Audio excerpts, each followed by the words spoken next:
Je suis Marie-Line Schall et je dirige le collectif des festivals engagés pour le développement durable et solidaire en Bretagne.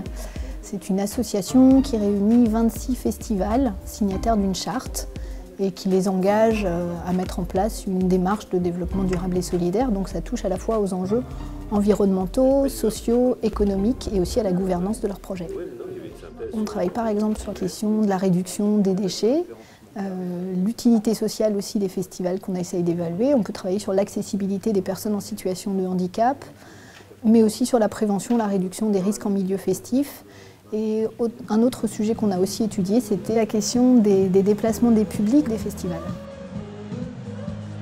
Ça fait suite à un bilan carbone des festivals qu'on avait mené en 2009-2010 et qui révélait en effet que la part des déplacements des publics dans le bilan des gaz à effet de serre était de 80 à 90% des émissions de l'événement, ce qui se généralise pour la plupart des événements. Ce qui nous a en effet amené à considérer la question des déplacements des publics et des transports comme prioritaires pour réduire l'impact environnemental des festivals. On a décidé de mener une enquête sur les déplacements des publics pour mieux connaître à la fois leurs pratiques de déplacement et mieux connaître aussi leur manière de s'informer, leur manière de préparer leur voyage pour venir et pour se rendre sur les festivals en Bretagne. Pour ça, on a interrogé 4000 festivaliers sur 20 festivals. Je m'appelle Morgane Paligot, chargée de médiation culturelle et développement durable au sein du Festival de Cornouailles. En fait, le Festival de Cornouailles est un festival d'hypercentre où il est très difficile en fait, de se garer, d'accéder, et en même temps on a la gare qui est juste à 5 minutes du centre, autant la gare routière que la gare SNCF.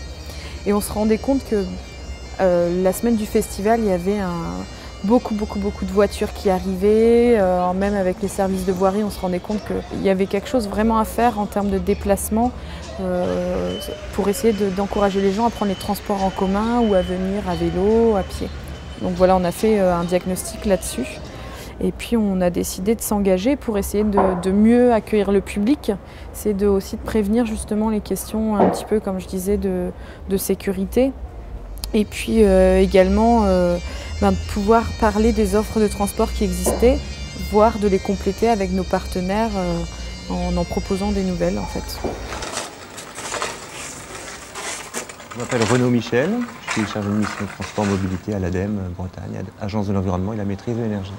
Alors nous, l'ADEME, on est en accompagnement des démarches, qu'elles soient publiques, privées, qui vont concerner les politiques d'énergie et de climat dans les territoires et auprès des entreprises. L'idée, c'est de pouvoir accompagner des démarches qui vont dans le sens de la réduction des émissions de gaz à effet de serre et limitation des consommations d'énergie.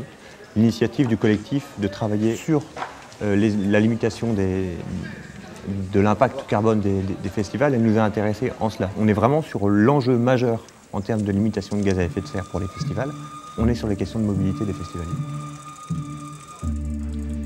On a forcément des cas de figure qui sont très différents d'un festival à l'autre. Pour autant, ce qui se dégage quand même, c'est les grandes tendances. Essayer d'apporter une offre de transport collectif, mais ça ne se fait pas tout seul ni facilement, pour des festivaliers. Et donc essayer de jouer aussi sur la place que prend la voiture dans les festivals. C'est vrai que le collectif a vraiment proposé un plan de déplacement qui a été vraiment une base, vraiment quelque chose qui a vraiment permis d'avoir une méthodologie de départ. Et ça a permis déjà de se réunir autour de la table avec nos partenaires, d'avoir déjà un travail commun avec tous nos partenaires, de se dire sur quoi ils pouvaient s'engager et sur quoi ils ne pouvaient pas, et eux aussi de partir de leurs constats à eux qu'on a confrontés aux nôtres. Et ça permet, ce travail partenarial, de renforcer justement ces partenariats, mais aussi de penser plus large en interpellant la région, en interpellant l'ADEME et en interpellant aussi la préfecture via le service de prévention routière. À travers l'expérience qu'on a pu avoir là, durant ces 3 ans, notre souhait est en effet de pouvoir donner envie à d'autres organisateurs, d'autres acteurs et des collectivités locales aussi, de prendre en main la question des déplacements et des transports, et pourquoi pas en s'inspirant de la méthode du collectif ou expérimentée par le collectif à travers le plan de déplacement festivalier qui est téléchargeable en ligne sur notre site internet. En tout cas, on se dit vraiment que chacun peut agir sur cette question des déplacements et des transports.